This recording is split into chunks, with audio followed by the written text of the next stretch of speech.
ಶ್ರೀರಾಮ ಸೇನೆ ಸಂಸ್ಥಾಪಕ ಪ್ರಮೋದ್ ಮುತಾಲಿಕ್ ಕೆಲವೇ ದಿನಗಳ ಹಿಂದೆ ಮೃತ ಹೊಂದಿದ್ದ ಮಾಜಿ ಪುರಸಭಾ ಅಧ್ಯಕ್ಷ ಆರ್.ಕೆ. ಗೋವಿಂದ್ ರವರ ಟಿ. ನರಸೀಪುರದಲ್ಲಿರುವ ಮನೆಗೆ ಭೇಟಿ ನೀಡಿ ಕುಟುಂಬಕ್ಕೆ ಸಾಂತ್ವನ ಹೇಳಿದರು. ಈ ಸಂದರ್ಭದಲ್ಲಿ ಸುದ್ದಿಗಾರರೊಂದಿಗೆ ಮಾತನಾಡಿದ ಅವರು, ನಾನು ಯಾವುದೇ ಚುನಾವಣೆಗಳಿಗೆ ನಿಲ್ಲುವುದಿಲ್ಲ. ನಮ್ಮಂಥ ಸಾಮಾನ್ಯರಿಗೆ, ಹೋರಾಟಗಾರರಿಗೆ, ಹಿಂದೂವಾದಿಗಳಿಗೆ ಇಂದಿನ ರಾಜಕಾರಣದಲ್ಲಿ ಪ್ರವೇಶವಿಲ್ಲ. ಈಗೇನಿದ್ದರೂ ಭ್ರಷ್ಟರು, ದುಷ್ಟರು, ನೀಚರಿಗೆ ಮಾತ್ರ ಇವತ್ತಿನ ರಾಜಕಾರಣ ಇದೆ. ರಾಜಕಾರಣದಿಂದ ದೂರವಿದ್ದು ಹಿಂದುತ್ವ ದೇಶದ ಕೆಲಸವನ್ನ ಮಾಡುತ್ತೇನೆ. ಒಳ್ಳೆಯ ಭವಿಷ್ಯಕ್ಕಾಗಿ ಶ್ರೀರಾಮ ಸೇನೆ ಕೆಲಸ ಮಾಡುತ್ತೆ ಎಂದು ತಿಳಿಸಿದರು. ಇನ್ನು ಈ ದೇಶಕ್ಕೆ ಹಾಗೂ ಹಿಂದುತ್ವಕ್ಕೆ ಪ್ರಧಾನಿ ನರೇಂದ್ರ ಮೋದಿ ಅವರ ಅವಶ್ಯಕತೆ ಇದೆ. ಮೋದಿ ಗೆಲ್ಲಿಸಿ ಭಾರತ ಉಳಿಸಿ ಎಂಬ ಅಭಿಯಾನ ಪ್ರಾರಂಭ ಮಾಡಿದ್ದೇವೆ.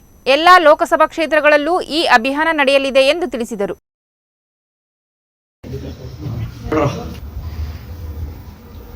ಮೈಸೂರು ಜಿಲ್ಲೆ ನರಸೀಪುರ ಇಲ್ಲಿ ನಾನು RSS ಪ್ರಚಾರಕ್ಕಿದ್ದಂಥ ಸಮಯದಲ್ಲಿ ಒಬ್ಬ ಕಾರ್ಯಕರ್ತ ರವೀಂದ್ರ ಗೋಯಲ್ ಅಂತ ಹೇಳಿ, ಸ್ವಯಂ ಸೇವಕರು, ವಿಶ್ವ ಹಿಂದೂ ಪರಿಷತ್ನಲ್ಲಿ ಕೆಲಸ ಮಾಡಿದಂಥ ವ್ಯಕ್ತಿ, ಅವರು ಸಡನ್ ಆಗಿ ಹಾರ್ಟ್ ಅಟ್ಯಾಕ್ನಿಂದ ತೀರ್ಕೊಂಡ್ರು. 2 ತಿಂಗಳಾಯಿತು. ನಾನು ಮನೆಗೆ ಭೇಟಿ ಕೊಟ್ಟಿರಲಿಲ್ಲ. ಅವರ ಧರ್ಮಪತ್ನಿ ಮತ್ತು ಅವರ ಮಕ್ಕಳಿಗೆ ಸಮಾಧಾನ ಹೇಳುವ ಸಲುವಾಗಿ ನಾನಿವತ್ತು ಭೇಟಿ ಕೊಟ್ಟಿದ್ದೇನೆ. ಇದರ ಜೊತೆಗೆ ಹನುಮ ಜಯಂತಿಯ ರೂವಾರಿಯಾದಂಥ ವೇಣುಗೋಪಾಲ್, ಆ ವ್ಯಕ್ತಿಯನ್ನ ವ್ಯವಸ್ಥಿತವಾಗಿ ಕೊಲೆ ಮಾಡಿದರು. ಅವರು ಬಹಳ ಒಳ್ಳೆ ಸೋಷಿಯಲ್ ವರ್ಕರ್ ಅಷ್ಟೇ ಅಲ್ಲ, ಹಿಂದುತ್ವದ ಪ್ರಖರ ಕಾರ್ಯಕರ್ತ ಆದಂಥ ವ್ಯಕ್ತಿಯನ್ನ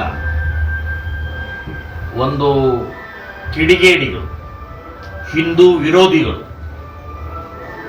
ಅವ್ರ ಮೇಲೆ ಅಟ್ಯಾಕ್ ಮಾಡಿ ಕೊಂದು ಹಾಕಿದರು. ಇವತ್ತು ಅವರ ಹೆಂಡತಿ ಪೂರ್ಣಿಮಾ ಅನಾಥ ಆಗಿದ್ದಾರೆ. ಯಾವುದೇ ರೀತಿಯ ಆದಾಯ ಇಲ್ಲದೆ, ನ್ಯಾಯ ಇಲ್ಲದೆ ಇವತ್ತು ಅನಾಥ ಆದಂಥ ಆ ಹುಡುಗಿಗೆ ಸರ್ಕಾರ ಬದುಕು ಕೊಟ್ಟಿಲ್ಲ. ಹಿಂದುಳಿದವರು, ಹಿಂದುಳಿದವರು ನಾವು ರೂವಾರಿ ಅಂತ ಹೇಳುವಂತ ಕಾಂಗ್ರೆಸ್ ಸರ್ಕಾರ, ಇಲ್ಲಿಯ MLA ಅವರು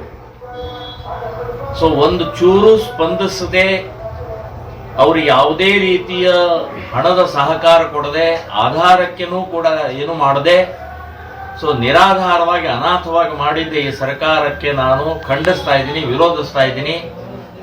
ಈಗಲಾದರೂ ಕೂಡ ಆ ಅನಾಥ ಹುಡುಗಿಗೆ ಒಂದು ಬದುಕನ್ನ, ಒಂದು ಸರ್ಕಾರಿ ನೌಕರಿಯನ್ನ ಕೊಡಬೇಕು ಅಂತ ಹೇಳಿ ನಾನು ಆಗ್ರಹ ಮಾಡ್ತಾ ಇದ್ದೀನಿ.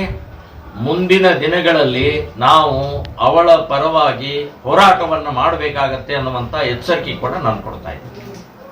ಇಲ್ಲ, ಲೋಕಸಭಾ ಚುನಾವಣೆ ಆಗಲಿ, ಇನ್ನು ಮುಂದೆ ಯಾವುದೇ ಚುನಾವಣೆಯಲ್ಲಿ ನಾನು ಭಾಗವಹಿಸುವುದಿಲ್ಲ. ನಮ್ಮಂಥ ಪ್ರಾಮಾಣಿಕರೇ, ಹೋರಾಟಗಾರರಿಗೆ, ಹಿಂದೂವಾದಿಗಳಿಗೆ ಇವತ್ತಿನ ರಾಜಕಾರಣದಲ್ಲಿ ಪ್ರವೇಶ ಇಲ್ಲ. ಭ್ರಷ್ಟರಿಗೆ, ದುಷ್ಟರಿಗೆ, ನೀಚರಿಗೆ, ಕಳ್ಳರಿಗೆ ಇವತ್ತು ರಾಜಕಾರಣ ಇದೆ, ಇವತ್ತಿನ ರಾಜಕಾರಣ ಇದೆ. ಹಾಗಾಗಿ ರಾಜಕಾರಣದಿಂದ ದೂರಿದ್ದು ಹಿಂದುತ್ವದ ಕೆಲಸವನ್ನ, ದೇಶದ ಕೆಲಸವನ್ನ ಎಷ್ಟಾಗತ್ತೆ ಅಷ್ಟು ಮುಂದಿನ ದಿನಗಳಲ್ಲಿ ಒಳ್ಳೆಯ ಭವಿಷ್ಯಕ್ಕಾಗಿ ನಾವು ಶ್ರೀರಾಮ್ ಸೇನೆ ಸಂಘಟನೆಯಿಂದ ಮಾಡ್ತಾ ಇದ್ದೀವಿ. ಇದರ ಜೊತೆಗೆ ಕೇಂದ್ರಕ್ಕೆ, ದೇಶಕ್ಕೆ, ಹಿಂದುತ್ವಕ್ಕೆ ನಮಗೆ ನರೇಂದ್ರ ಮೋದಿ ಬಹಳ ಅವಶ್ಯಕವಾಗಿ ಬೇಕಾಗಿದೆ.